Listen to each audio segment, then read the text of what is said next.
নমস্কার বন্ধুরা, আজকে আমরা পলাশ ফুল বানাবো বা লঙ্কাও বলতে পারো। আমার কাছে দুই রকমই লাগছে। এখন তোমরাই কমেন্টে বলো এটাকে লঙ্কা বলবো না পলাশ ফুল। প্রথমে আমরা একটি গিট দিয়ে ঘর করে নেব, তারপর চেন তৈরি করে নেব।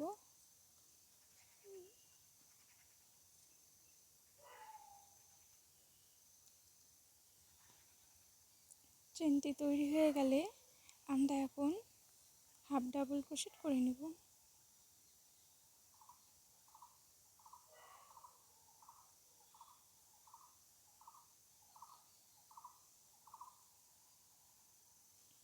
এইভাবে পুরোটাই আমরা হাফ ডাবল ক্রোশেট করে যাব। এটা দিয়ে পলাশ ফুল বানিয়ে একটি পলাশ ফুলের আপনারা গাজরা তৈরি করতে পারেন। সামনে বসন্ত উৎসব। এইভাবে পুরোটা করে নিয়ে তারপরে আমি আবার হাফ ডাবল ক্রোশেট করে যাব।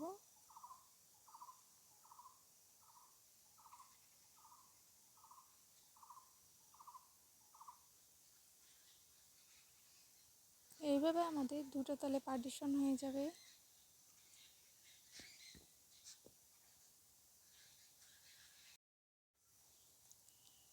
এই তো, এখন দেখো এইভাবে আমরা চেপে নিলে একটা এইভাবে ভাঁজ পড়বে দুটো।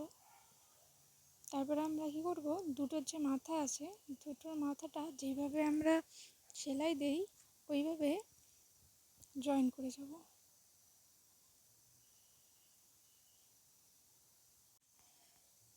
এই পাশের ঘর থেকে কাঁটাটা বের করব, আবার ওই পাশের ঘর থেকেও কাঁটাটি বের করব। এইভাবে দুপাশ আমরা একসাথে জয়েন করে যাব। এক পাশের সেলাই আমরা নর্মাল সিম্পল ক্রোশেট করে যাব, আর আস্তে আস্তে উপরের দিকে যখন উঠবে তখন আমরা হাফ ডাবল ক্রোশেট করব উপরের সাইডটা।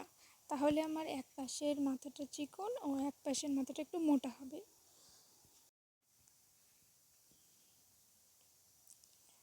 এটা আমি পলাশ ফুলই বানিয়েছি, কিন্তু অনেকটা দেখতে লাল লঙ্কার মতো লাগছে। তোমাদেরও কি এই পলাশ ফুলকে লঙ্কা মনে হচ্ছে? আমি তাই বুঝতে পারছি না এটা আমি লঙ্কা বলবো না পলাশ ফুল। এই তো হয়ে গেল। এখন আমরা সুতোটা আগেই কাটবো না, এখান থেকেই আমরা সবুজ যে সুতোটা ওটাকে কীভাবে অ্যাডজাস্ট করবো ওটাই দেখাবো। এখানে আবার সিম্পলভাবে একটি আমরা গিট দিয়ে কাঁটাটায় ঢুকিয়ে নিলাম। এখন কাঁটাটা আমরা আবার ওই পিঙ্ক যে সুতোটা আছে ওখানেও যে গোলটা রাখছে ওটার মধ্যে ঢুকিয়ে চাপিয়ে নেব।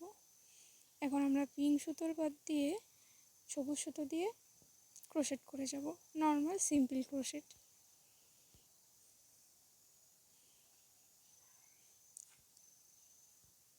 কিন্তু ক্রোশেটটা যে তৈরি করব মাঝখানে মাঝখানে আমরা ইচ্ছে করে এক ঘর ভেতরের দিকে গিয়ে কাঁটাটা বের করব। ওইখানে আমাদের একটু ব্যাকা তেরা যেরকম নর্মালে হয় অমন তালে একটু শেপ আসবে। এইভাবে করতে করতে আমরা ওপরের দিকে ঘর কমিয়ে কমিয়ে একটু চিকন ডাঁটি করে নেব। খুব সহজেই তোমরা এইভাবে পলাশ ফুল বানিয়ে গাজরা হিসাবে ব্যবহার করতে পারো। এই তো আমাদের হয়ে গেছে।